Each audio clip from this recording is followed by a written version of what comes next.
What's good, guys? Welcome back to another video on the gaming channel. As you guys know, I'm a when it comes to scary games, and I've been recommended to watch the FNAF lore a lot. I really want to try to play the FNAF games, but I'm kind of scared and I don't know what I'm getting myself into. So I was recommended to watch the FNAF timeline, kind of understand what the game is about. I don't like scary games at all. Y'all know that, bro. Y'all, when I come to the streams, y'all know that. So here I am reacting to FNAF lore. Hopefully this in itself isn't scary, and if you guys want to see me watch part 2, I heard this is a 4-parter, so if you want to watch part 2, let's get this video to like 500 likes and we'll watch part 2. Maybe potentially play FNAF.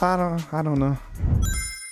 All right, here we are, FNAF the Ultimate Timeline by Matt Pat. Link in the description to the original video. 19 books, 11 games, 8 whole years, all leading to this 11 games? Wait, what year did this video come out? 11 games? This came out, oh, this was 4 months ago. Oh, all right. Yeah, 11 games. Complete. The pieces are in place for us. Now all we have to do is put this story of tragedy, jealousy, and loss back together. Like, what could this really I'm thinking it's just like a Chuck E. Cheese spin-off, you know?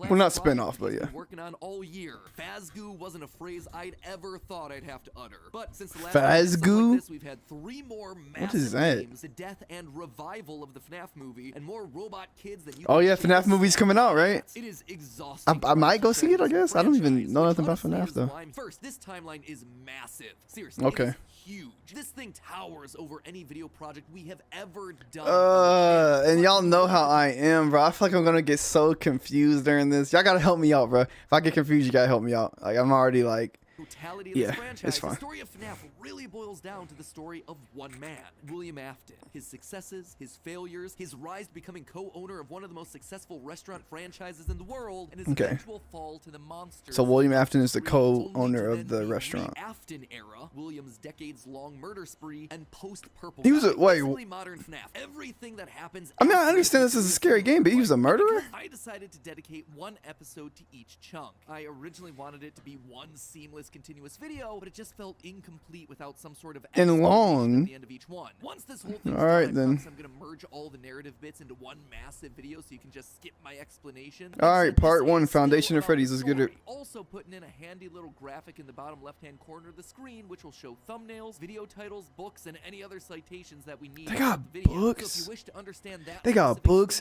games, damn near movies. Taken it from the story of a loving, obsessive father who slowly descended into madness, and along the way discovered the secret to eternal life.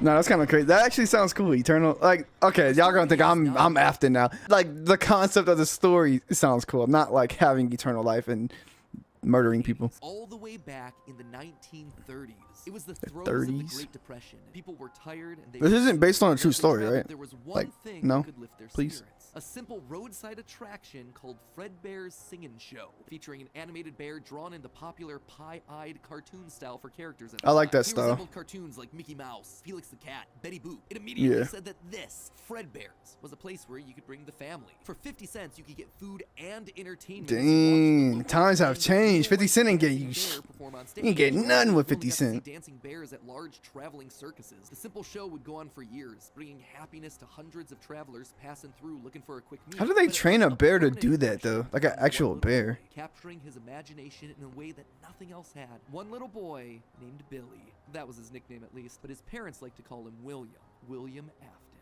The bear could dance. Wait, how is Billy a nickname for William? Y'all ever heard just the weird ass nicknames they be having? Like if your name's Richard, they call you Dick.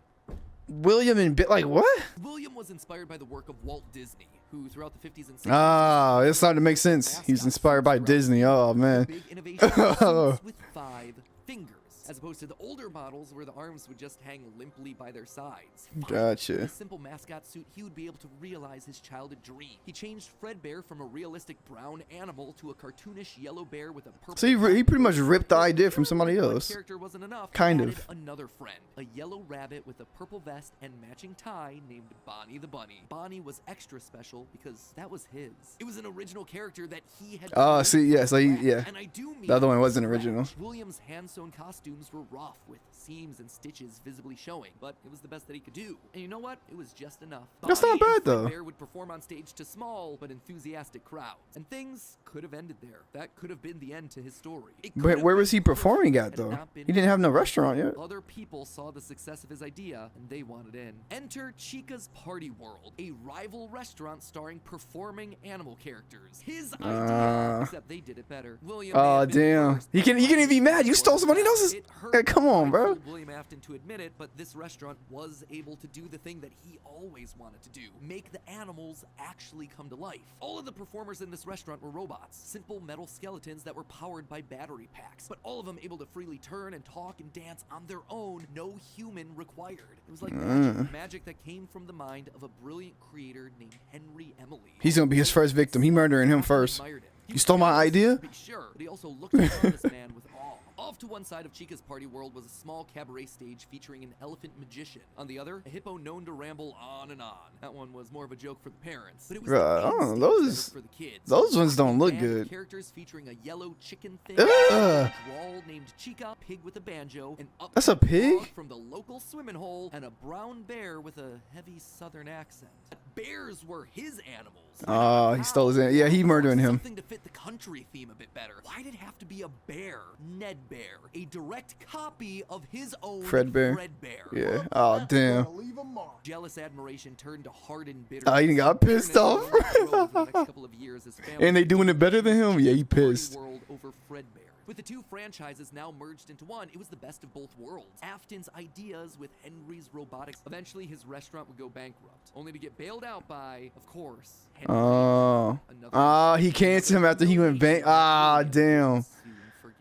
Damn, that's messed up. Deny that what came next was a period of massive success and expansion. Fredbear's Family Diner. Fredbear's Family Diner. Okay. Feature a mix of humans in performing suits as well as on-stage animatronics. They decided to stick with Fredbear as the headliner, considering the yellow bear was easily identifiable as a brand because he was the original performing animal mascot. Nice. At least he got to keep that. This new restaurant would also see a mix of characters as the two franchises merged into one. And as part of this one big Bonnie is family, creepy, bro. Themselves official merch that were released, ranging from masks to magnets. Not all the characters were winners. The reception to some characters was just that damn elephant. That elephant gotta go. Like a new pirate fox, as well as a blue guitar playing variant of the yellow Bonnie Bunny. Ultimately, the franchise would get so big it would. I've seen some of these before. Like I recognize them a little bit. In the end, Fredbear and Bonnie's popularity would be so strong that Bonnie gotta go, bro. Bonnie got. Why did they think that was okay, bro? Also spinning off a new sister location dedicated to their friends. In 1983, Freddy Fazbear's Pizza launched. So this is the Freddy Fazbear's Pizza like crew. Okay. The one original character that he created, the one that he himself played, Golden Bonnie, the only character in the roster of regulars to get ignored for the show. But other than the only character that got ignored was the one that he originally created. I know he mad at Emily dude, bro. He gotta be pissed at him. Like he holding him every chance he get. Wife, 2 sons, a daughter, oh my god. Thriving business. And best of all, he was able to learn the craft of robotics from the man that he both loved and hated, Henry. Together they were that's his name. Pushing the limits of what these characters could do, utilizing a divided mouth with either a hinged or sliding jaw design.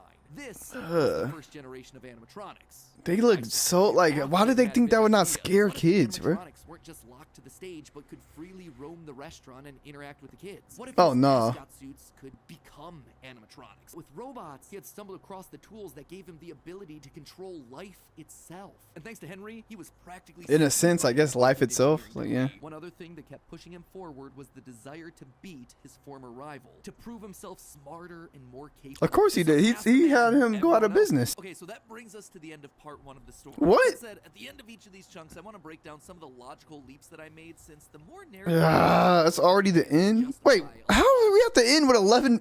We're 11 minutes in. That at least at one point, Fredbear was an actual bear. And like I called out in that narrative segment, dancing bear shows were a real form of entertainment. That still puts him at nearly 70 when the first pizzeria. See, I was thinking that too. I promise I was thinking that too. A lot of logical sense, because he doesn't become immortal until his first death in Springtrap. That's why I suspect that Fredbear's singing show. So he did become immortal. Okay. Business that Afton then carried on to a new generation, or something that he saw as a kid and just wanted to recreate when he grew up. Afton, despite eventually falling to become the heartless serial killer and mad scientist that we know him as, began as someone with good But I'm like, I need to know, like, I'm more curious already, because it's like, bro, how did he, like, who did he kill first and why? I'm thinking it has to be the Henry Emily dude, right? Because, like, who else, like why else would you kill anybody else? Like, what motive would you have? But, like, damn, a serial killer? Like, come on, bro. Next up, let's talk about those mascot costumes.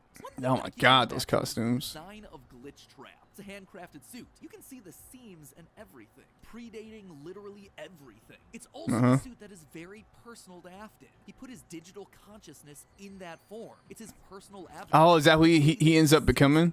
There's also a whole separate discussion to be had here. So he ends up becoming the original, like, that makes sense, because that's the one that he originally created. He loved it, or whatever the case is. So it's called Glitch Trap, he said. So Glitch Trap, he ends up becoming Glitch Trap in some way, like somehow moving his consciousness over. Well, I don't know what kind of like not era, but like timeline this is in. But like, how do you have that technology back in that era to like transfer your consciousness, bro? It's 2023. We don't even have that yet. Like, I kind of want to know how he did it. Actually says a lot about his emotions. Ew, come here. Like, hell no.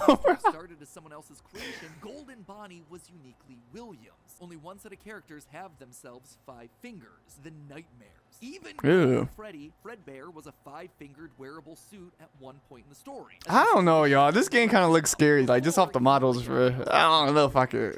This seems to imply that the main characters had similar wearable mascot outfits at least at one point in time. Lastly, we have to talk about the elephant in the room. The literal elephant, Orville Elephant. I don't like that design, bro. They're very rudimentary with external battery packs, implying that they're very early in the timeline. And 2, we know so they can even move for real. You would be stealing someone else's ideas. So what are we saying? Fredbear, there would have to be some rival franchise.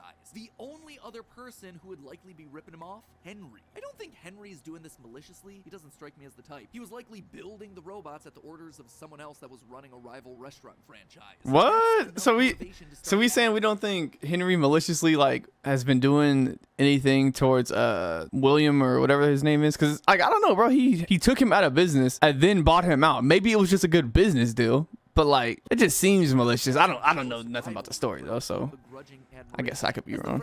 Quote from one of the pages: Ned Bear looks like an imitation, altered just enough to avoid copyright issues. Seems to imply that we were right on the money. Yeah. All of this at one point, hell yeah, just enough to avoid copyright. This also mirrors a lot of what happened in the real-life history of Chuck E. Cheese, with 2 rival restaurants, each with their own casts. Those are real? That Jasper? That's like Nightmare, bro. What? Mr. Munch? That's a crazy name. Look at Sally, bro. No, I'm not going to. No wonder they went out of business, bro. I'm not going to that fucking restaurant. You out your mind? Bro, But why would I call out the rival restaurant as being named Chica's Party World? Her design just fits better with a theme of down-home country animals with southern accents playing the banjo and eating with bibs. And with her being the head of the show, a little bit, I guess. It would make sense then that when the restaurants merged, she was the one that was added to the main cast of characters while all the other mediocres faded away. It's also why when Freddy's closes after William's killing spree, she's the one to branch back off into her old franchise and is therefore missing in Sister Location. A detail that's bothered me for years at this point. It might... See, like, I'm jumping the gun a little bit, but it's like, oh, he goes on a killing spree, and then like the Chica goes back like to her original thing. Who brought her back over there and like started like another like restaurant, you know? Just questions. His first dead kid into Chica. That bro, was Henry's creation, not his.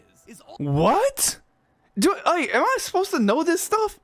Why we just like bypass the fact that he just stuffed a kid into a like what? All right, so I'm kind of confused. Maybe I was supposed to have played the game before watching this or something, but we just try to bypass the fact that this nigga just stuffed a kid into like an animatronic, bro. That's kind of wild. Maybe, hopefully he talks about it in the next video. I don't know. Okay, for sure. It goes over in the next video. Next week, I'll be back to give you arguably one of the most confusing parts of this entire Oh my God, more confusion.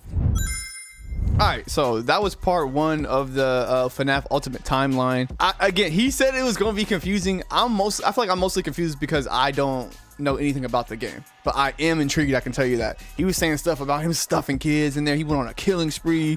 Chica goes back to her old restaurant. I wonder who brought her back to her old restaurant, starts another restaurant. Like, I'm really intrigued to see like what's going on with this. If you would like to see me react to part 2 Let's get this video to 500 likes. I'm also down to play the game, but let's cross that bridge when we come to it. But yeah, if you made it this far in the video, make sure you leave a like, subscribe if you're new, subscribe if you want to see any more content like this on the channel. I'll be doing a lot more reactions, whether it be FNAF or not, and I'll be playing a lot more games, whether it be FNAF, other scary games or not. So thank y'all so much for your time, and I'll catch you guys in the next video. You've heard today have brightened up your entire week.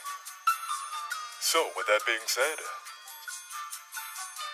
take care, and we'll see you tomorrow.